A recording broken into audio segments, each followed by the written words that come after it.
Welcome to Super Bowl week. I can't believe we made it this far. We've had such a long, fun season of covering the NFL. And guess what? It's kind of similar to something last year because one of the teams is back in it. Not only for the second year in a row, but for the third year and for the fifth time in 6 seasons. Welcome back to First and Gold. I'm excited for this video, a little Super Bowl 59 preview, and also be on the lookout later this week. We're also shout out Dominic Malinar. We're going to be doing a collab with him as well. Some more predictions for the Super Bowl. So big Super Bowl week coming up here. This is truly it. This is the final real preview week of the year, and man, is it a big one. Before we really get into the nitty gritty, here's the layout. We're going to do our top 5 storylines for Super Bowl 59, and then we're going to have our top 3 matchups of the game, and then at the very end, I'm going to give my final score prediction for Super Bowl 59. In order from 5 to 1, this is what I put as the top 5 most important storylines for the Super Bowl. Here we go. Chiefs-Eagles, very exciting. Number 5, it's going to be, this was a storyline last time, it's going to be Andy Reid versus his former team / his overall legacy. Because not only, of course, since winning at least his first ring with the Chiefs, has it been very, very important for his resume in general. He was one of the best coaches of all time not to win a ring before that. And now he has 3. Going into another Super Bowl against the Eagles as well. Now, he just signed a contract extension, so for all those people that are like, it's so perfect for Andy Reid and Travis Kelce to ride off into the sunset if they win. No. Andy Reid, I believe, is sticking around, so that's not going to be a storyline. I don't believe at all it's his final game. But look, even though he was able to get the win against the Eagles 2 years ago, I'm sure it's still sticking in his head. I mean, how great would it be to beat his former team twice? And not only beat them twice, but to have them make history in the making of doing that. So I think it would be pretty perfect for him to do that. Not only is he the Chiefs' leading all-time most winning coach, but he's the Eagles' most winning coach as well. So I think that's pretty cool. But look, overall for his legacy, what Andy Reid is chasing at this point is to possibly be considered to be the greatest head coach of all time. Now, I think regardless of what happens, it's still Bill Belichick, and that's coming from a Chiefs fan. But it's going to be pretty hard to argue he's not at least 3rd or 2nd at this point, even without a win here. But a win would be so huge for his resume. I mean, at this point, obviously one of the best coaches of all time. He's still going to be a Hall of Famer. But to win 3 in a row and have 4 total rings after being a pretty solid coach for your former team, and then coming to Kansas City and doing all this with the help of Mahomes, of course, and other people. But overall, everybody knows Andy Reid's one of the best. So I think that's a huge storyline going into it. People that think he might be a little more lax this time around, I don't think so at all. He definitely is keeping it in his mind. Going against the Eagles again, how great would it be to beat them again? All right, that was number 5. Number 4, this is more of an Eagles-themed one. It's going to be, will the Howie Roseman, these great GM moves he's been making the last few years, will they finally pay off with some hardware? And I say the part of with some hardware in it because I think it's important to say that, yes, the fact that they've been to 2 Super Bowls now in the last 3 years, sure, it seems like it has paid off.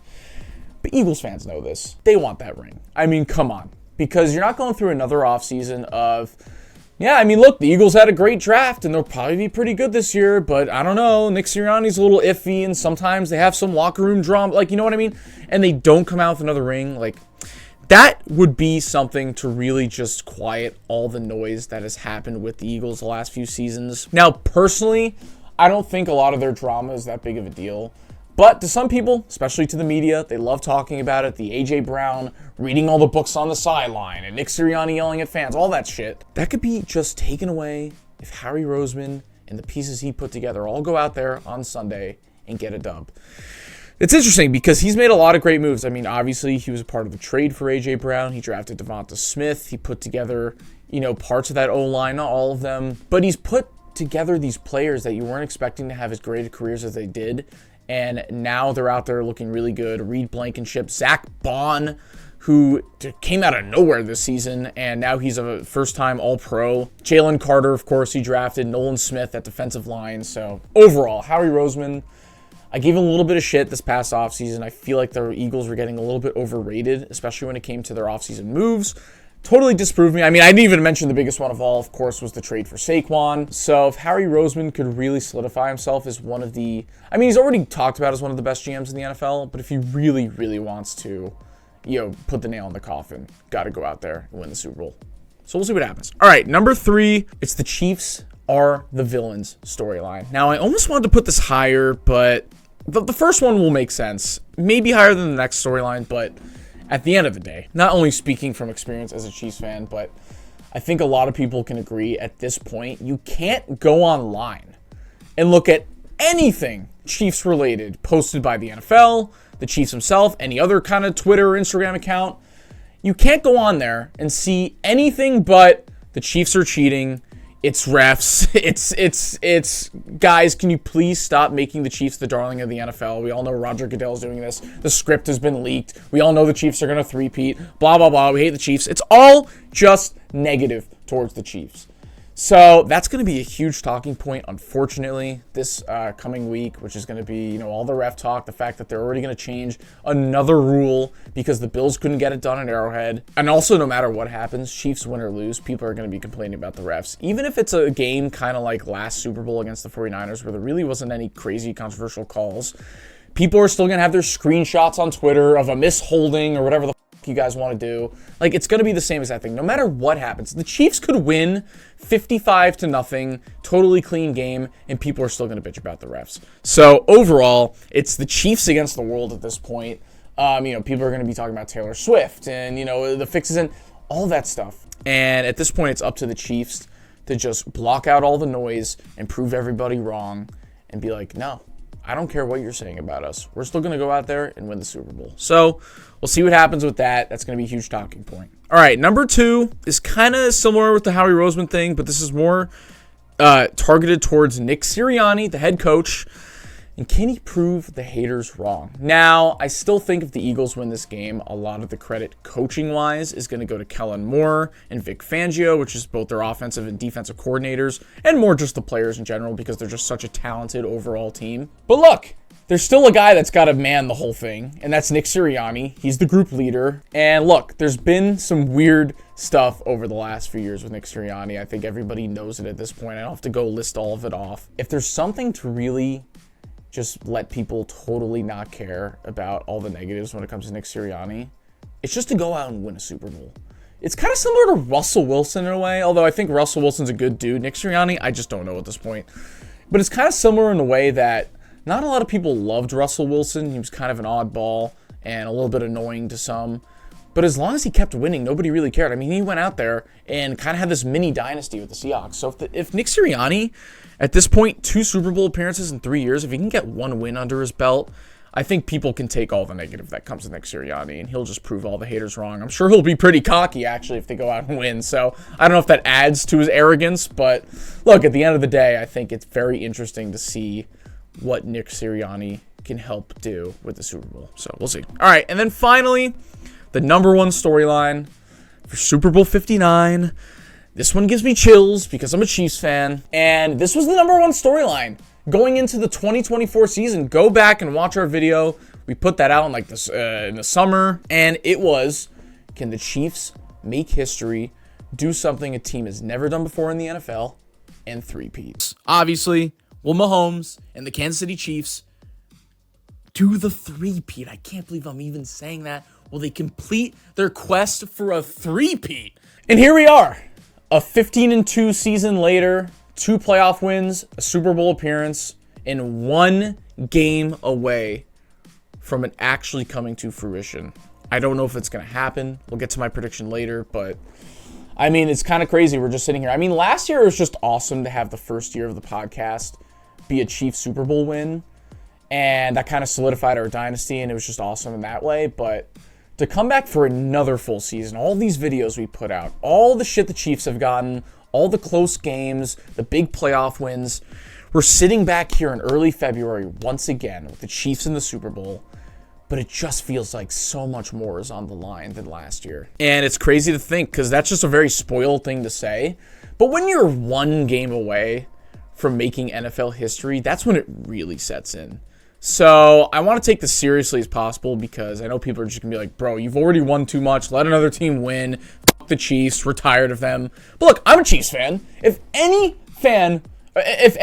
of your favorite teams watching had an opportunity like this, you'd be just as excited, just as nervous, just as spoiled, and you'd probably put this as your number one storyline too. So overall, I mean, there's people out there that I've luckily seen. Look, most people are rooting against the Chiefs, but there are the few people out there that are really honing the I want the Chiefs to make history storyline, and I love it because, look, overall, I think you kind of saw this towards the end of Brady's career, and people watch this with LeBron in the NBA, and there's a certain point where you're like, you know what, screw it, like, that would be pretty cool just to see a team make history like that. So, I mean, I'm sure a lot of Cowboys fans are rooting for it. I'm sure a lot of Commanders fans are rooting for it. I'm sure a lot of Giants fans are rooting for it. And look, not only does the three-peat just mean the Chiefs are arguably the greatest dynasty of all time, but you got to look at it for Mahomes' sake too. Like, he, at this point, now that especially you beat Josh Allen 4 times in a row in the playoffs, he's chasing Brady.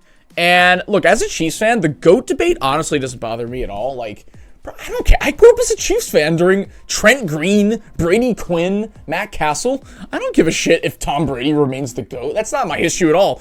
I'm just happy we're doing this much. Like, we're about to have a 4th ring, possibly. I don't care. That's amazing. So for all the people that get pissed off about, like, oh, Mahomes will never chase Brady, that's fine. I don't care. At the end of the day, a lot of people do still care. I mean, I care, but, like, not in the way where it genuinely bothers me. Like, if Brady remains but if Mahomes wins and then he never wins again, like, dude, I'm as spoiled as can be. I'm full. You know what I mean? So at the end of the day, I know Mahomes is eyeing that Brady record, and he's going to be as determined as humanly possible to go out and win this game. So it's going to be a huge deal in that sense. Obviously, all the players, including Mahomes, want to have that under their belt to say, I was a part of a team that made history. So that's really the number one storyline I'm going to be eyeing, not just as a Chiefs fan, of course, but just in general. It's just how often, no team has ever had the chance to do this, because no team has went back-to-back winning Super Bowls and then made it back to the Super Bowl in their 3rd year. So this is the closest a team has ever gotten to three-peating. We'll see if that happens. All right, we got to now move on to the top 3 matchups of Super Bowl 59. And number 3, we're going to talk a little bit more about the head coaches, Nick Sirianni versus Andy Reid. Obviously, if you're objective, even Eagles fans have to admit this, Andy Reid is clearly the better coach.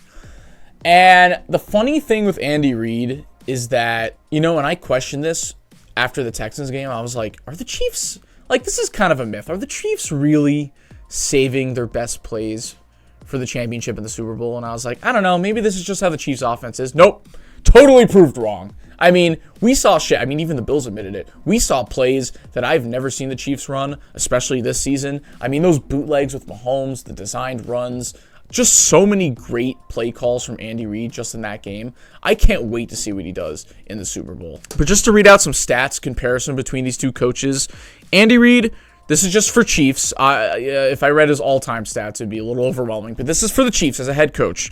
Regular season record, 143-53. Postseason record, 18-7. That's 17-3 with Mahomes. And he has 6 Super Bowl appearances now. And 3 Super Bowl wins, could be 4 after this Sunday. Nick Sirianni, however, regular season, 68-48. Pretty good. Not to mention, this is also his 4th year coaching, and Andy Reid, I believe this is his 12th year coaching for the Chiefs.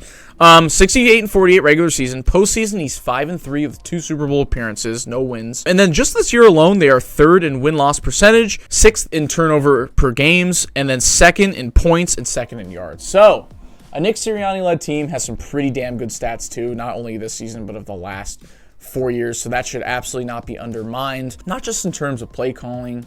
I just think in terms of being a leader of men, and I'm not even talking about necessarily Nick Sirianni's personality, but I just think the chemistry that the Chiefs have built this last decade, the fact that we've been able to keep not only Andy Reid, but so much of that coaching staff together, and how used to playing in these huge games this Chiefs team are, I think Andy Reid and that coaching staff have the slight advantage when it comes to him versus Nick Sirianni head-to-head. Number 2, this is a huge one.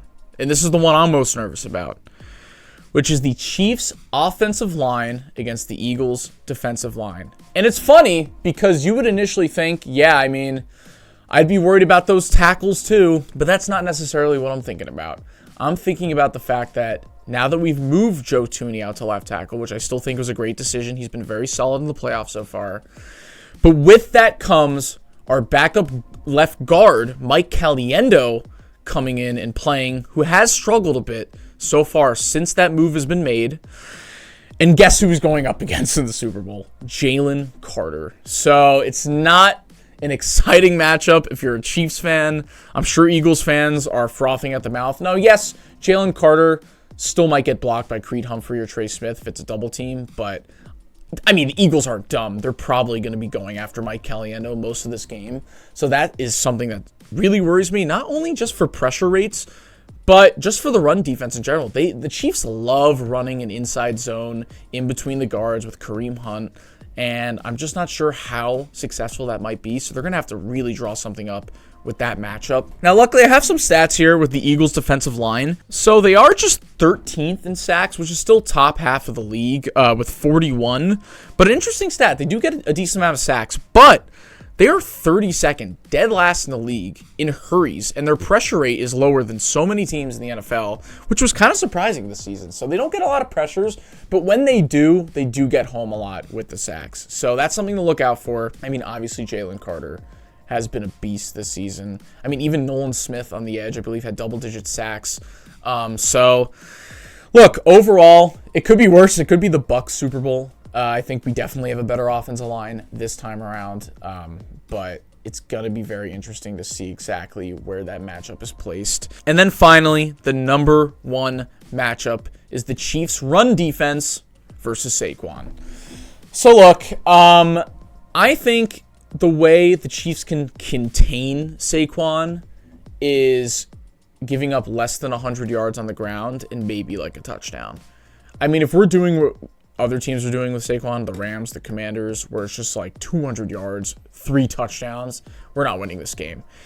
But look, I have the confidence in this Chiefs defense. Now, Saquon is going to get his. He's just one of the most talented players in the NFL. But kind of like with Christian McCaffrey last year and Derrick Henry, the Chiefs are better at containing some of these high-level running backs. But look, we do have Nick Bolton. We do have Leo Chenal.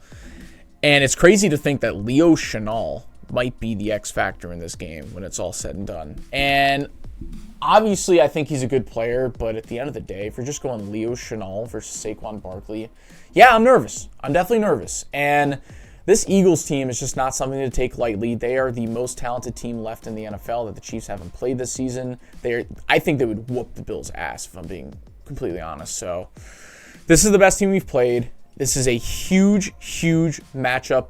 It's kind of similar to 2022, where I would say the Eagles have the overall better depth chart for sure. But look, who's got the best quarterback and who's got the best coach? It's the Chiefs. And at the end of the day, that might be all that matters, especially if the Chiefs can get some turnovers, can get some pressure. It's not an absolute disaster against their defensive line. I got a few more stats just to run off just in terms of matchups for the overall team. So the Eagles this season on offense, second in rush yards per game, 179, of course, with Saquon. They're third in time of possession in the NFL, which is kind of big, 32 minutes per game. That's more than half. Although the Chiefs are also pretty good in time of possession, 6th place. Defensively, they're second in points against. That's even better than the Chiefs, who are 4th in points against with 19.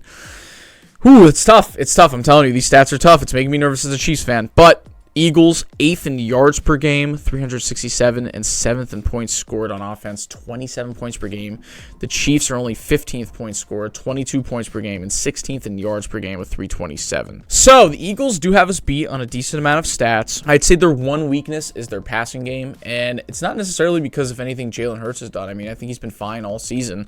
I think it's just because they haven't really had to pass that often. 29th in pass per game, 187. But we'll see. I think another really important thing is the Chiefs trying to convert these long drives into touchdowns. Now, the Eagles are 5th in red zone D, although they are a little bit worse so far in the playoffs. The Chiefs, on the flip side, are 8th in their red zone defense, so both are top 10. So, with that being said, all the stats out of the way, not to mention that Mahomes this season, if you're worried about not only the Chiefs' run game against that D-line of the Eagles, pass rush pressure rate with Mahomes this season from our offensive line, he's been pressured on 20.7% of his dropbacks, which is the third lowest of his career. Not bad. But with that being said, I think overall, even though people complain that it's Chiefs-Eagles and it's a matchup nobody wants to see, I think it is the best possible matchup for the Super Bowl this year. These are two very, very talented teams. I think it's going to be another one of those coin flip games like 2 years ago. I think we're in for a really, really good game, which means I'm going to probably have a heart attack once again. We'll get more into the preview as well with our episode with Dominic that I previewed at the beginning of this episode. That will be out later in the week. But I will give my final score prediction for Chiefs-Eagles. My final score prediction is that the Eagles will be up 27-23, 2 minutes left to go in the game. Patrick Mahomes is going to have one more great late fourth quarter playoff drive on offense in the Super Bowl to top it all off, win 3 rings in a row. Final score 30-27, Travis Kelce game-winning touchdown. I think both offenses get theirs, but also both defenses have a couple nice plays here and there because this is just such a talented These are just such talented rosters going at it in this game. I am very, very excited. So there's my final score. The Chiefs will win Super Bowl 59 and go on to three-peat 30-27. That's as in-depth as I can get for this episode, but I hope you guys enjoyed it. We'll have some more content later in the week, just like I said. But if you guys have been enjoying this, drop down your bold predictions for Super Bowl 59. If anybody gets them right or close, we're going to shout it out on our recap episode as well. So be sure to comment that or anything, any of your thoughts about the Super Bowl, guys, because we're close. We're less than a week away. We're right there. But thank you guys for watching. Don't forget to like and subscribe. Follow us at First and Gold on Instagram and TikTok. Keep that notification bell on for more videos, and we'll see you guys next week. Go Chiefs. There we go. Goodbye.